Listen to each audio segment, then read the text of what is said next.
ફૂલનો ઉત્સવને લઈને દૂર દૂરથી પદયાત્રીઓ છે દ્વારકા પગપાળા જઈ રહ્યા છે, ત્યારે આ આપણી સાથે પદયાત્રી છે, સાથે આપણે એની વાત કરશું.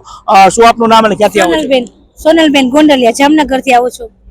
ખાસ કરીને જામનગર થી નીકળ્યા છો તો કેટલા દિવસે તમે દ્વારકા પહોંચશો? અમે 4 દિવસમાં પહોંચી જશું દ્વારકા.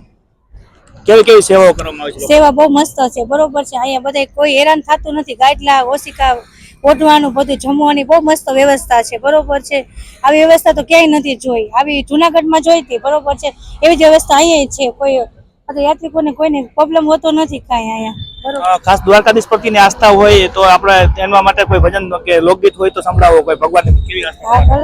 नगर में जोगी आया आके अलग जगाया सबसे बड़ा है तेरा नाम भोलेनाथ भोलेनाथ भोलेनाथ भोलेनाथ नगर में जोगी आया आके अलग जगाया सबसे बड़ा है तेरा नाम भोलेनाथ भोलेनाथ भोलेनाथ